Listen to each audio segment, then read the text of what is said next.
terkadang ada banyak orang yang kaya tertolak daripada hampir daripada Allah Subhanahu wa taala, dan terkadang adalah orang fakir jadi berhimpun hatinya dengan Allah Subhanahu wa taala, kerana bahawasanya fakir dan miskin itu berhajat akan dikau tadarruk. Jadi Allah Taala jadikan orang tu miskin sebab orang miskin ni dia berdoa dia lebih hebat. Orang sakit ni bila berdoa dia hebat. Jadi kehebatan dia bukan dia minta benda yang dihajatkan itu, tapi kehebatannya itu adalah hatinya sampai pada Allah Subhanahu wa taala. Sebab itu Nabi sallallahu alaihi wasallam dalam hadis dia, dalam hadis kudusi Allah Taala mengatakan ana inda munkasirinal qulub. Allah Taala sebut dalam hadis kudusi ana indal munkasirina qulub. Aku berada di sisi hati orang yang pecah dan luluh hatinya. Itu hadis kudusi. Maknanya Allah Taala sangat hampir kepada orang yang hatinya pecah dan luluh, munkasir. Sebab itu disuruh kita apabila Allah Taala sebut ana indal munkasirin al-qulub. Aku berada hampir di sisi hati yang pecah dan luluh. Sebab itu bila kita berdoa kepada Allah Subhanahu wa taala, hendaklah kita berdoa dengan munkasir ataupun berdoa dengan fakir. Apa maksud fakir? Apa maksud munkasir? Kita berdoa kepada Allah dengan berdoa yang bersungguh-sungguh dan berhajat sungguh. Orang kalau ada duit, dia ada harta, dia minta kita bantuan, minta dia tak bersungguh. Dia ada duit, cuma ditinggal kat rumah aja. Kalau ada duit tak RM10, cara minta dia tak bersungguh. Sebab dia ada duit, cuma dia tak bawa aja. Kalau ada bagi, tak ada tak apa. Maksudnya dia tidak minta bersungguh-sungguh. Tapi kalau orang tu seminggu tak makan, dia tak ada duit, dia cara minta RM10 tu tak sama. Minta duit nak RM10 dah, kata dia, mintalah. Menjalar-jalar datang. Menjalar-jalar datang. Kita tengok pun, ya Allah, kau nak berapa? Nak RM10. Kita tahu, ya Allah, beri apa nak kau minta ni? Apalah menjalar-jalar, mana pula? Duduk elok-elok. Nak menggambarkan betapa sungguhnya, betapa berhajatnya orang tu minta. Maka cara minta tu lain macam. Menyembah-nyembah dia datang. Bagilah, dia kata, kau nak berapa? Sejuta kau tak? RM10 dia. Tapi cara minta tu terlampau. Bagi kita, kata-kata tak ada nilai. Bagi kita mungkin tak ada. Tapi di sisi Allah Subhanahu wa taala berbeza. Di sisi Allah, hamba yang mohon sebegitu, itu dimuliakan oleh Allah Subhanahu wa taala. Sebaliknya orang yang minta kepada Allah tak berapa nak minta, ini orang yang sombong sebenarnya.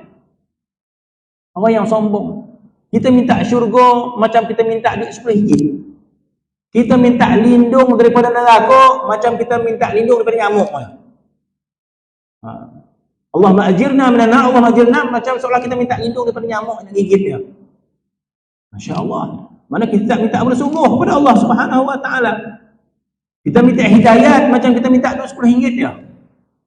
Kita minta hidayat kepada Allah macam kita minta duit RM10. Nak bagi, tak nak bagi, sudah.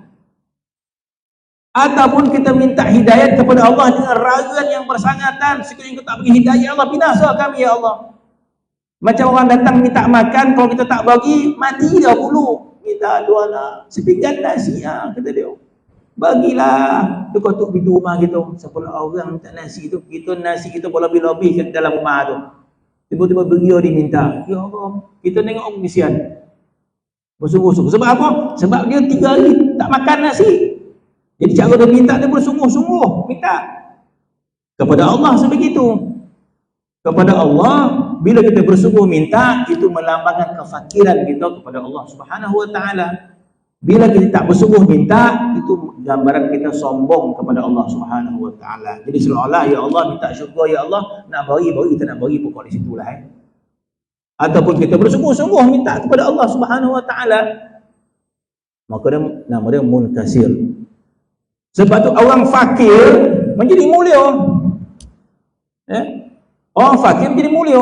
Sebab dengan kesusahan mereka itu, maka mereka selalu merintih kepada Allah Subhanahu. Walaupun yang dia minta itu keselesaan hidup, tetapi dia selalu merintih, ya Allah, Allah, kami ni susah ya Allah, kami ni susah ya Allah, kami ni susah ya Allah. Jadi bukan permintaan itu yang mulia, tapi rintihan hatinya itu kepada Allah yang mulia. Itu yang kita tak faham. Sebab itu malaikat bertanya kepada Allah, ya Allah, kenapa kau tak makbulkan doa dia ya Allah? Biarkan. Sebab kalau Tuhan makbulkan, berhenti dia merintih kepada Allah Subhanahu Wa Taala. Rugi orang dia tadi. Jadi dia merintih kepada Allah dengan kesusahan dia, dengan kesihatan dia, maka dia merintih kepada Allah Subhanahu Wa Taala. Maka Tuhan biarkan sampai mati. Kenapa? Kalau Tuhan sihatkan dia, berhenti dia merintih. Tak berdoa dia kalau. Dah sihat dah, boleh berjalan pula, pergi Kuala Lumpur pula. Bagi merintih tak pergi mana. Duduk surau, ya Allah, sakit ya Allah. Orang semua berjalan, dia tak berjalan ya Allah. Malang betul. Malang apa? Inilah yang paling mulia di sisi Allah Subhanahu Wa Taala. Orang lain rasa hebat. Sebab itu orang yang fakir itu menjadi mulia. Dan kalau orang yang kaya faham maksud ini, maka kekayaannya itu tidak menghalang dia merintih kepada Allah Subhanahu Wa Taala. Masya Allah. Maka ini lebih hebat lagi. Orang yang kaya merintih kepada Allah, ini orang yang lebih hebat. Kenapa? Sebab dia faham. Dia merintih kepada Allah bukan nakkan benda yang dia rintihkan itu, tetapi dia merintih kepada Allah kerana rintihan itu. Faham? Tak faham pun pada situlah. Maka lebih hebat orang yang kaya, lebih hebat orang yang sehat.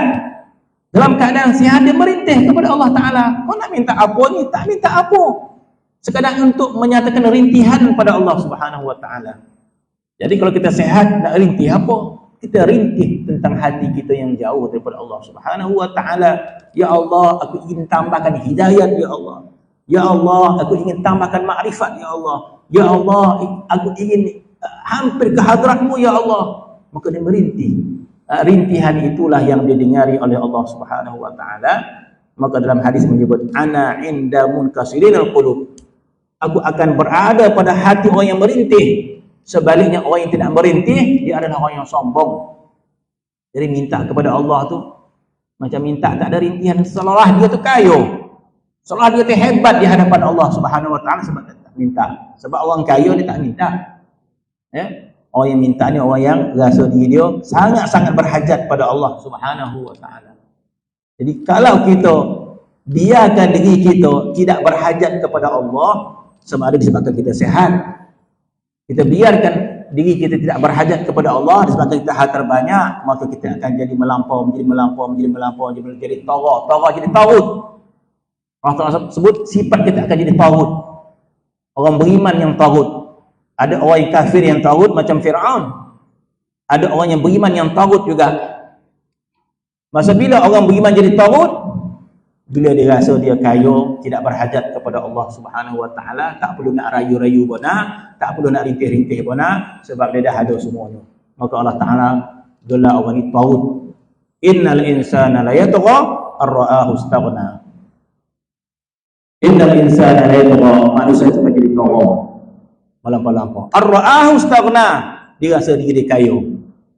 Apa kesan dia? Bila rasa diri kaya, dia tak nak merintih kepada Allah Subhanahu Wa Ta'ala, tak nak merintih kepada Allah, tidak merayu kepada Allah Subhanahu Wa Ta'ala, maka dia jadi jauh, maka tertolak dirinya daripada hadrat Allah Subhanahu Wa Ta'ala. Ini satu bala sebenarnya bagi orang yang faham. Maka orang yang tak faham, kita kata semoga Allah Subhanahu berikan hidayat, Allah Ta'ala berikan hidayat kepada kita supaya kekayaan kita, kesihatan kita, kesenangan hidup kita di dunia tidak menjauhkan diri kita daripada Allah Subhanahu Wa Ta'ala.